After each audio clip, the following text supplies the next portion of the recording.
Well, good morning, folks. Welcome back to Phoenix Laser Creations. So today we're going to talk more about KERF. I touched on it in my last video a bit, but I wasn't specific on where to find those test burns and where I actually find my boxes and stuff to be able to build. I don't design them from scratch. That's a lot of work. I mean, I could. I've got the capability, but why spend the time doing it? So let's get started.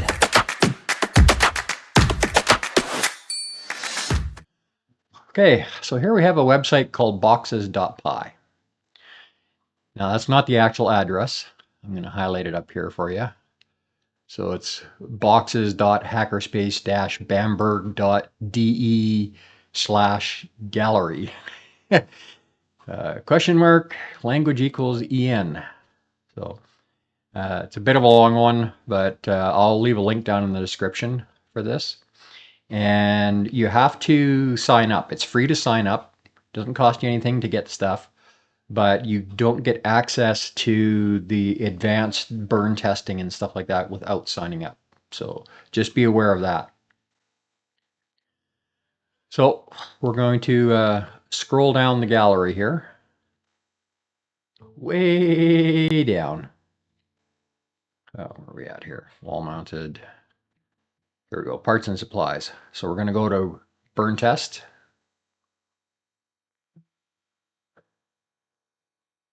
Now you can come in here and make changes to your finger joints, but probably don't need to do that.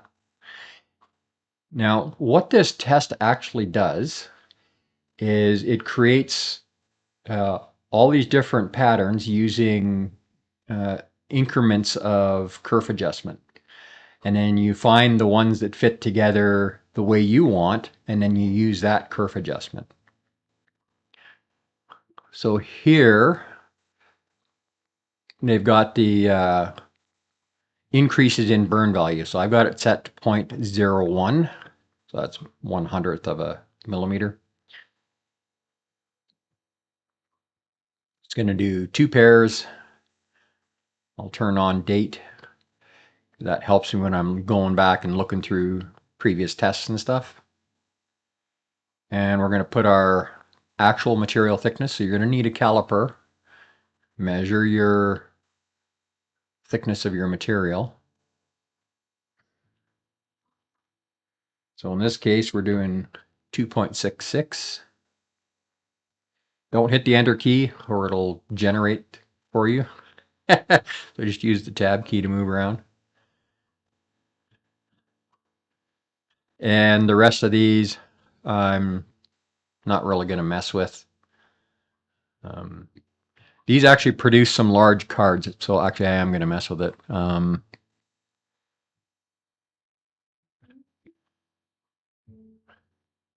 I think this changes the size.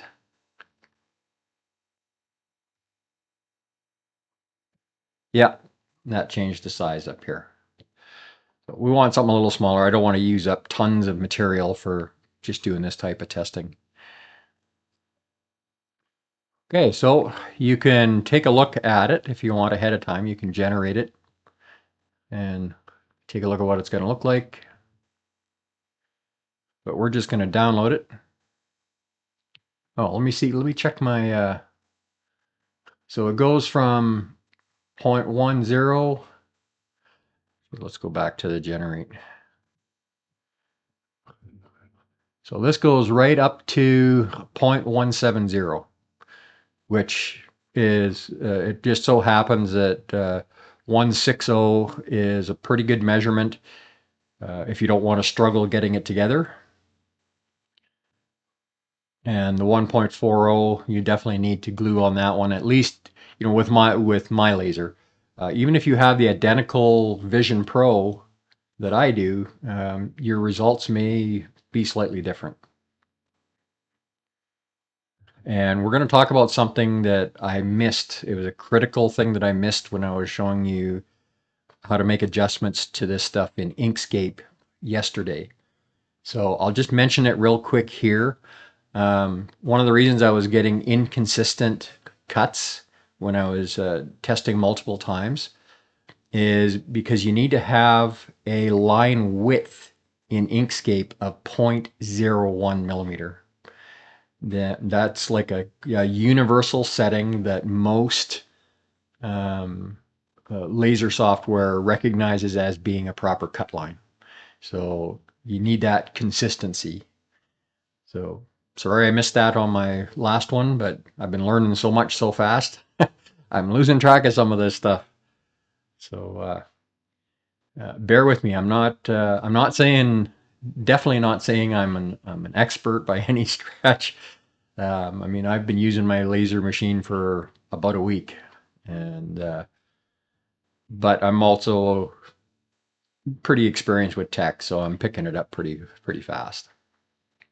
So I'm not showing you necessarily the best way to do stuff. I'm just showing you how I'm doing it. Okay, so now that we've got that set the way we wanted, we can just go ahead and download it. And that's going to stick it in our downloads folder. And there's our burn test. So now we're going to switch over to WeCreat. I've already got it fired up.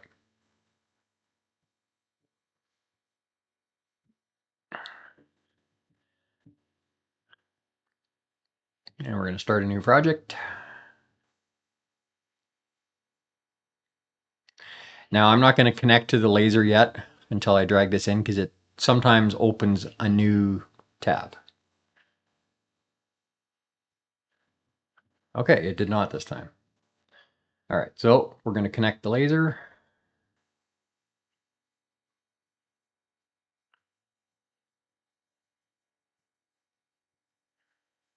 Okay. Now you can see I was doing some work yesterday. I'll probably do a video on this in the next day or two. It kind of goes, it's a natural progression from doing these tests. So I built a larger stacking bin, but I found that the larger ones, this wood is a little too flimsy for. Now I'm just going to turn this because I don't want to waste material. Now we're going to zoom in a little here, and I'm going to select this text, and I'm just going to realign it.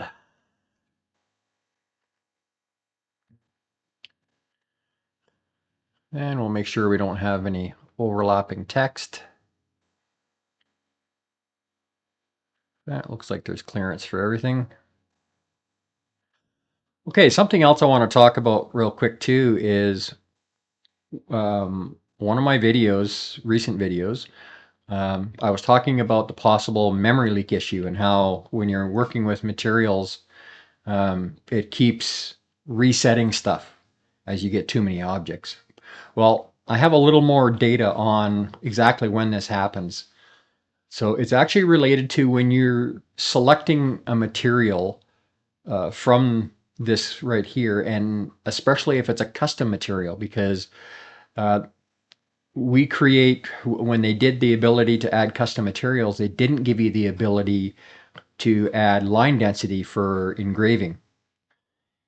And I think that missing data is causing some type of a pointer handling issue with how they're handling the arrays, because you have to have an array to handle this, to handle the settings for each individual item, right?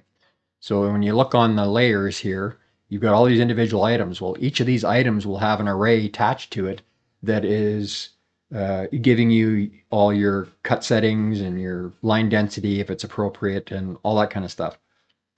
And I think when they set in the custom material part of it, they didn't put in the ability to add that line density. So because of that, I think it's messing with stuff, which is still kind of a memory leak issue, but operating a little different. So hopefully this extra level of detail that I found will allow the programmers that WeCreat to fix this.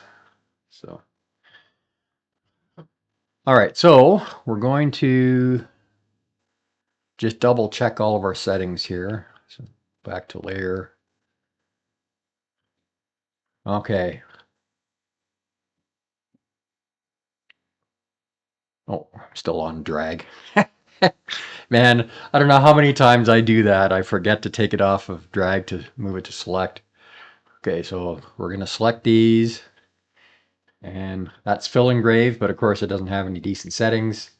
So in my case, I'm using 55 for power, 205 for speed, and line density of 150. Oh, I should say too that as a result of testing, I'm able to triple the speed of how fast I can cut this material. So it's just kind of a nod towards how important it is to be doing these different types of burn tests. Okay, now this one is also set to fill engrave, but we need to set the power and everything for that. 55 and 205 and 150. Okay.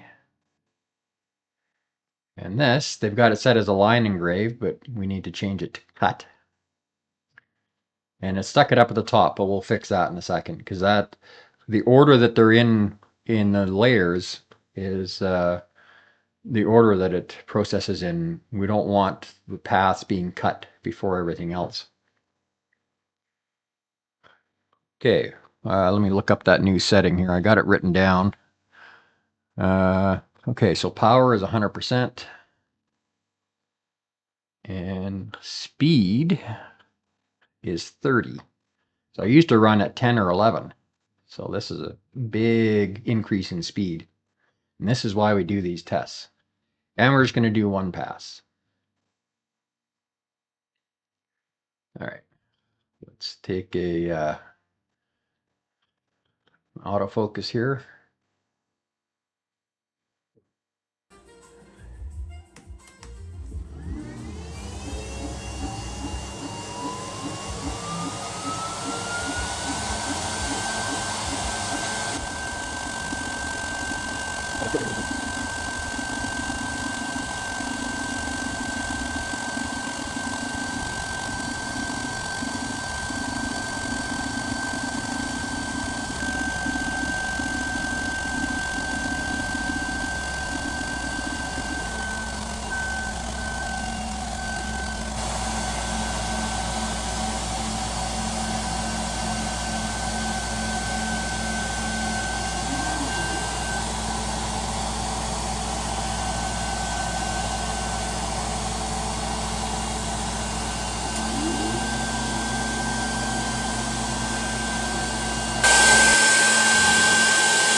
All right, so that took a few minutes. And now we've got these two pairs of cards.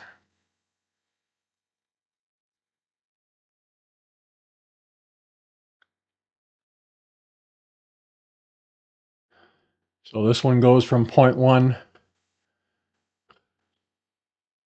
to 0.13, or actually this matched set.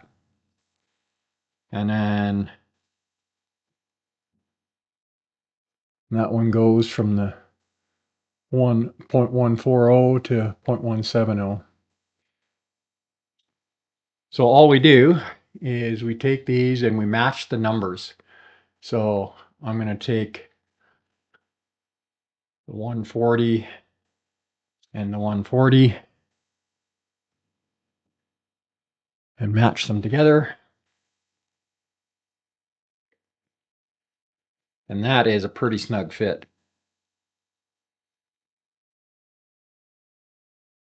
So 140, if I'm going to glue them, this is probably the setting I'm going to use. It's fairly snug, but it only stays snug a couple of times, and then it starts loosening up as you pull it apart a couple of times. So we're going to rotate this one, and match the 150. or the 0.150, and that's definitely a little stiffer. Oh yeah. Now this is a joint that is so tight you will not need glue. But it takes a bit of effort to get it together. Now, luckily, if you want something that's just kind of halfway between, then when you actually go to use that same website to create your project, you can put in a better KERF number, something that's halfway in between. So instead of 140 or 150, you could use 145 and get the perfect fit that you're looking for. Oh my goodness, kitten. Our other cat, Missy, is running around looking for her imaginary child, I guess. Welcome to my world. Okay, so that is fairly easy to do these and to get your kerf adjustment. So we're going to go back to that other website and I'm going to show you where you would put that number in.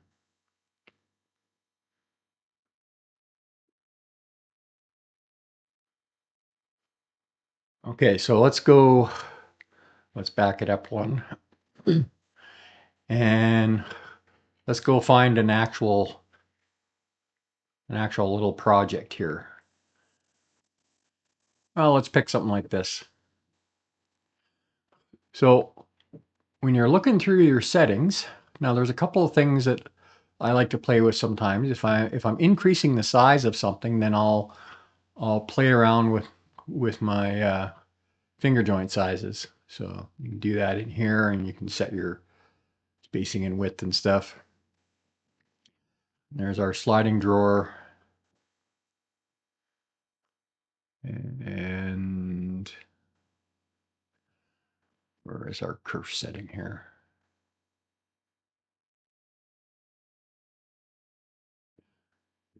Okay, so right here under default where it says burn, this is where you put in that number that you're going to use.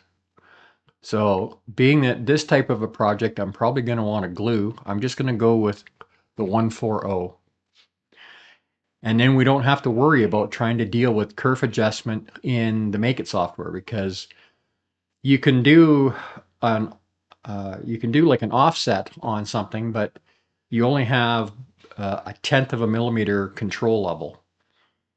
So, which is why I use Netscape if I need more control on that. But this lets you just dial it in exactly the way you need it. And then I can just download that.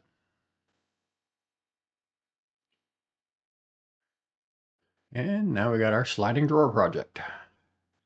All right, folks. So that was a fairly short tutorial today, but I figured I needed to really properly cover doing these kerf tests, because if you're going to be making boxes where you're putting stuff together with finger joints, you have to get this right or they just fall apart because of that, the kerf with the laser. Now maybe I should take a quick moment and explain what kerf actually is. So anything you use to cut something else with, there's a width to the blade or to the cut. You know, like a table saw might give you like an 1/8 of an inch kerf, or how much wood it eats away when it does the cut between the two pieces. Now you still have the same situation with the laser. So the point size on our laser is 0.08 by 0.08. So it's actually a square laser, which at this power level is fairly rare. However, you can see by this number that we basically had to almost double the size of that, because you're cutting on both sides. So like when we're cutting this out, you know, you're cutting on both sides of where that tab goes in, and you're also cutting both sides of the tab. So those two kerfs, you know, the 0.08 plus 0.08 works out to, you know, 0.16 when you add them together. Now 0.16, we can use that, but you'd almost have to hammer it together and it would never come apart again. So that's why it's so important to do these tests. And every laser is a little bit different. Whether it's different model or even the same model, they do revisions on the lasers. The laser that I bought here a couple of weeks ago is going to have some differences between the one that people were buying like a year and a half ago or a year ago, whenever it came out. So I think we will leave it there, folks. Thanks for hanging out with us today. Cats and I appreciate you being here.